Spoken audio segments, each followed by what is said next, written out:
Hello दोस्तों। Good evening, नमस्कार। आप सभी का एक बार जो फिर से बहुत बहुत स्वागत है आप सभी के अपने यूट्यूब चैनल परीक्षा की शिक्षा में। उम्मीद करता हूँ, आशा करता हूँ कि आप सभी जो स्वस्थ हैं, कुशल मंगल है, तैयारी जो है बढ़िया और अच्छे तरीके से आप सभी लोग कर रहे थे। जो भी क्लास में फर्स्ट टाइम आए हैं, पहली बार आए हैं, नए हो जो बताया मैं पे जो है आपकी बीएड फर्स्ट परीक्षा 2026 की आपकी तैयारी चाहते हो डेली बेसिस पे रेगुलर करवाई जाए, तो जिसे भी तैयारी पूरी करनी है, कंप्लीट करनी है, चैनल को सब्सक्राइब करके आप लोग हमारे साथ जुड़े हैं। क्लास का समय देखिए, जीके जीएस की जो क्लास है सुबह 10 बजे, रीजनिंग की जो क्लास है दोपहर को 1 बजे, कलवर की जो क्लास है शाम को 4 बजे, और हिंदी की जो क्लास है शाम को 7 बजे आप सभी को देखने को मिलती है। इसी टाइम आप सभी को क्लास से जुट के तैयारी को पूरा और कंप्लीट करना है। नीचे डिस्क्रिप्शन आप सबको इंस्टाग्राम टेलीग्राम का लिंक मिलेगा, तो इंस्टाग्राम पे फॉलो करेंगे, टेलीग्राम चैनल को ज्वाइन करें। टेलीग्राम से पर डेली बेसिस क्लास का अपडेट पीडीएफ वगैरह जो है आपको देखने को मिल जाता है। तो आप लोग जो है टेलीग्राम चैनल को ज्वाइन करेंगे। ठीक है, चलिए क्लास से स्टार्ट करें। स्टार्ट करने से पहले जिसने अब तक लाइक नहीं किया क्लास को लाइक करेंगे, शेयर करेंगे, और जिसने अब तक चैनल को सब्सक्राइब नहीं किया, पहली बार आए हैं, चैनल को सब्सक्राइब कर लेंगे। ठीक है, चलिए पहला क्वेश्चन क्या देगा, ध्यान से देखिए। साय में धूप निम्न में से किसका गजल संग्रह है? बताइए। साय में धूप निम्न से किसका गजल संग्रह है? तो यह गजल संग्रह देखा जाएगा साथियों, तो आपका राइट आंसर होगा दुष्यंत कुमार का। ठीक है, साय में धूप जो है गजल संग्रह है दुष्यंत कुमार जी का, तो ऑप्शन नंबर ए जो दिया गया राइट आंसर होगा। चलिए 52 नंबर पर उत्तर देंगे। उपयुक्त का विलोम शब्द क्या है? उपयुक्त। उपयुक्त का विलोम शब्द क्या हो जाएगा? तो उपयुक्त का विलोम आपका निम्नांकित हो जाएगा। ठीक है, उपयुक्त का विलोम शब्द निम्नांकित। ऑप्शन नंबर हमारा जो डी दिया गया राइट आंसर होगा। ठीक है, उपयुक्त का विलोम शब्द निम्नांकित से है। अगला प्रश्न आपके सामने क्या है? 53 नंबर, शिरोमणि का सही संधि विच्छेद क्या होते हैं? शिरोमणि का सही विलोम शब्द क्या हो जाएगा? तो शिरोमणि का सही विलोम शब्द अगर देखा जाएगा तो आपका राइट आंसर यहाँ पे हो जाएगा शिरोहधन मणि। ठीक है, शिरोमणि का सही संधि विच्छेद होगा शिरोहधन मणि हो जाएगा। ऑप्शन नंबर हमारा जो सी देगा राइट आंसर होगा, और यह जो है विसर्ग संधि का उदाहरण है। ठीक है, शिरोमणि का सही संधि विच्छेद होगा शिरोहधन मणि हो जाएगा। ठीक है, चलिए 54 नंबर है। माणिक मुल्ला किस उपन्यास का पात्र थे? माणिक मुल्ला जो है किस उपन्यास का पात्र है? तो माणिक मुल्ला जो है आपका राइट आंसर होगा सूरज का सातवां घोड़ा। ठीक है, माणिक मुल्ला जो है सूरज का सातवां घोड़ा उपन्यास का पात्र है, तो ऑप्शन नंबर हमारा जो बी दिया गया साथियों आपका राइट आंसर होगा। ठीक है, क्लियर है सभी को? आइए अगला प्रश्न देखेंगे। आपके सामने क्या है? 55 नंबर, बताइएगा राइट आंसर क्या हो जाएगा। दिए गए शब्दों में से पारितोषिक का समानार्थी शब्द कौन सा? बताइए। दिए गए शब्दों में से पारितोषिक का समानार्थी शब्द क्या हो जाएगा? तो पारितोषिक का समानार्थी शब्द का देखा जाएगा तो आपका राइट आंसर होगा यहाँ पे पुरस्कार होता है। ठीक है, पारितोषिक का समानार्थी शब्द का पुरस्कार होता है। ऑप्शन नंबर जो आपका ए दिया गया साथियों आपका राइट आंसर होगा। ठीक है, पारितोषिक का समानार्थी शब्द का पुरस्कार हो जाएगा। Option number A will be the correct answer. Now next है आपका 56 नंबर प्रश्न, बताइएगा। रानी केतकी की कहानी की परिभाषा को क्या कहा गया है? बताइए। रानी केतकी की कहानी की परिभाषा को क्या कहा जाता है? तो इसको कहा जाता है हमारा खड़ी बोली। ठीक है, रानी केतकी की कहानी की भाषा को कहा जाता है खड़ी बोली, तो ऑप्शन नंबर ए हमारा राइट हो जाएगा। चलिए अगले क्वेश्चन को देखेंगे आपका साथियों। 57 नंबर, जिसका कोई शत्रु पैदा ही ना हुआ हो, इस वाक्य के लिए सही शब्द चुनना। ठीक है, जिसका कोई शत्रु पैदा ही नहीं हुआ हो, इस वाक्य के लिए एक शब्द क्या होगा? तो इस वाक्य के लिए एक शब्द हो जाएगा आपका अजात शत्रु। ठीक है, ऑप्शन नंबर आपका जो बी दिया गया राइट आंसर होगा। जिसका कोई शत्रु पैदा ही ना हुआ हो, इस वाक्य के लिए सही शब्द हो जाएगा अजात शत्रु। ठीक है, चलिए अब है 58वां प्रश्न। कवि का स्त्रीलिंग क्या होता है? कवि का स्त्रीलिंग क्या हो जाएगा? तो कवि का स्त्रीलिंग आपका हो जाएगा साथ कवयित्री। ठीक है, इसकी वर्तनी देखिए ऐसे शुद्ध होती है। ठीक है, यहाँ पे छोटे ई की मात्रा और तरह पे बड़ी ई की मात्रा होती है। ठीक है, तो कवित्री का स्त्रीलिंग हो जाएगा कवि का स्त्रीलिंग कवित्री हो जाएगा। ठीक है,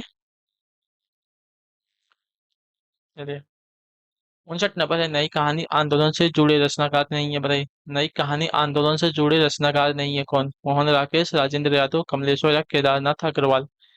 तो इसका राइट आंसर आपका हो जाएगा साथियों केदारनाथ अग्रवाल। ठीक है, नई कहानी आंदोलन से जुड़े रचनाकार आपके केदारनाथ अग्रवाल जी नहीं है, तो ऑप्शन नंबर हमारा डी राइट होगा। चलिए नेक्स्ट देखेंगे आपका साथियों 60 नंबर प्रश्न क्या देगा। संसद से सड़क तक नामक काव्य के रचनाकार कौन होते हैं? संसद से सड़क तक नामक काव्य के रचनाकार कौन है? तो संसद से सड़क तक नामक काव्य के रचनाकार की अगर बात करेंगे तो आपका राइट आंसर होगा सुदामा पांडे धूमिल। ठीक है, ऑप्शन नंबर जो आपका बी दिया गया राइट आंसर। संसद से सड़क तक नामक काव्य के रचनाकार हमारे सुदामा पांडे धूमिल है। ठीक है, ऑप्शन नंबर बी हमारा राइट आंसर होगा। चलिए 61 नंबर प्रश्न को उत्तर देंगे। निशा निमंत्रण के रचनाकार कौन है? ठीक है, निशा निमंत्रण के रचनाकार कौन है? तो निशा निमंत्रण के रचनाकार की अगर बात करेंगे तो आपका राइट आंसर होगा हरिवंश राय बच्चन जी। ठीक है, निशा निमंत्रण के रचनाकार है हरिवंश राय बच्चन जी, तो ऑप्शन नंबर हमारा जो दिया गया है डी वाला ऑप्शन राइट आंसर हो जाएगा। चलिए नाउ नेक्स्ट आपका 62 नंबर प्रश्न क्या देगा। बिहारी किस राजा के दरबारी कवि थे? बताइए। बिहारी जो है किस राजा के दरबारी कवि थे? तो बिहारी जो है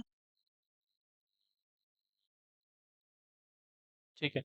बिहारी जो है किस राजा के दरबारी कवि थे? तो बिहारी जो है आपका राइट आंसर होगा जयपुर नरेश जय सिंह के। ठीक है, बिहारी जो है जयपुर नरेश जय सिंह के दरबारी कवि थे। ठीक है, तो ऑप्शन नंबर जो हमारा जो बी दिया गया है राइट आंसर रहेगा यहाँ पे। क्लियर।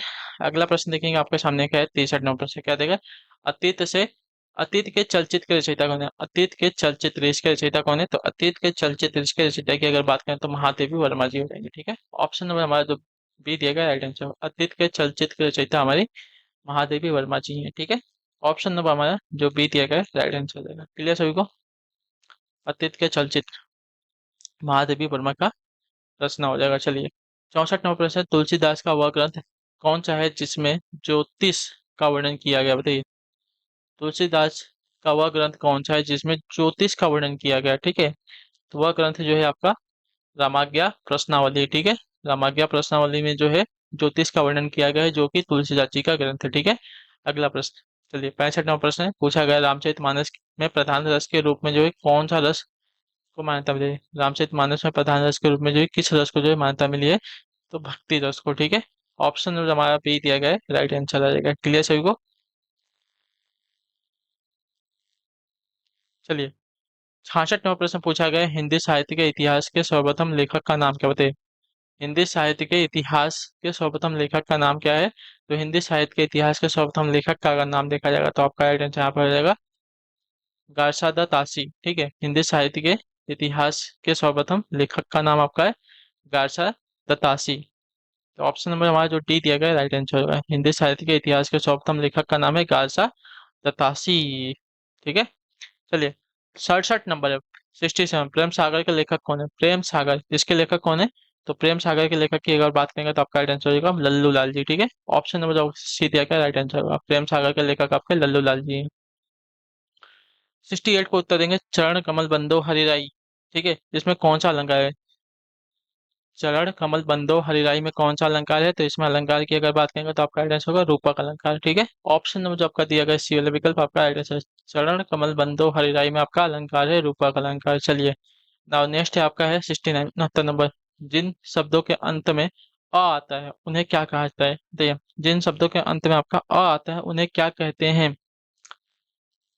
तो इन्हें आपका अकारांत कहा जाता है। ठीक है, जिन शब्दों के अंत में आपका अ आता है उन्हें अकारांत कहते हैं।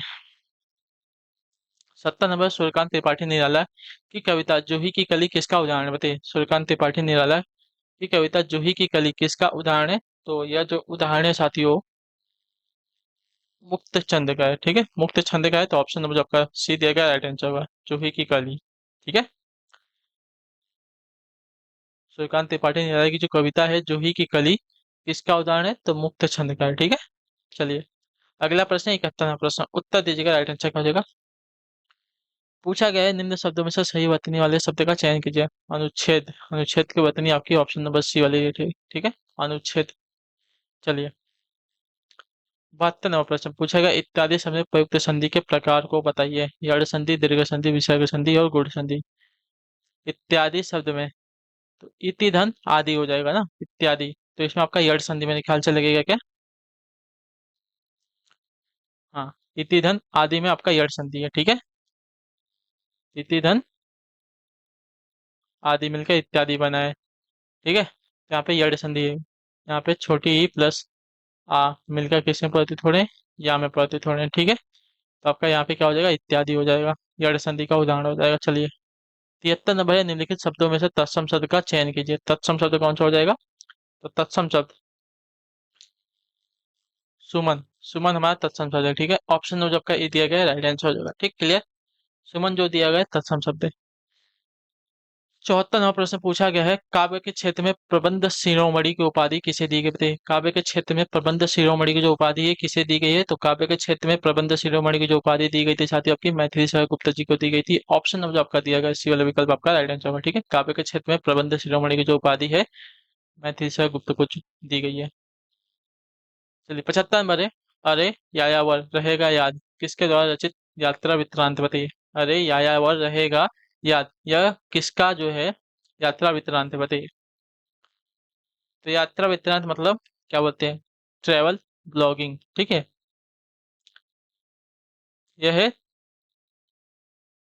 ट्रैवलर ब्लॉगिंग, तो यह किसका है? तो यह लिखा गया है साथियों हमारा अगेय सच्चिदानंद हीरानंद वात्सायन जी का। ठीक है, तो ऑप्शन नंबर का भी दिएगा आपका अरे यायावर रहेगा याद। यह जो है अगेय सच्चिदानंद हीरानंद वात्सायन द्वारा रचित आपका यात्रा वृत्तांत है। ठीक है, तो ऑप्शन नंबर जो बी दिया गया राइट आंसर। चलिए इसी के साथ जो क्लास है आज की यहीं पे पूरी होती है कंप्लीट। तो उम्मीद करता हूँ आप सभी जो क्लास है पसंद आई। अपना जो फीडबैक है क्लास का नीचे कमेंट, क्लास अच्छी है क्लास को लाइक करेंगे, चैनल पर पहले चैनल को सब्सक्राइब करें। आप सभी से मिलते हैं आपकी अगली क्लास में, नेक्स्ट क्लास है। तब तक के लिए टाटा बाय बाय, जय हिंद जय भारत। आप सभी का क्लास से जुड़ने के लिए बहुत बहुत ही धन्यवाद साथियों।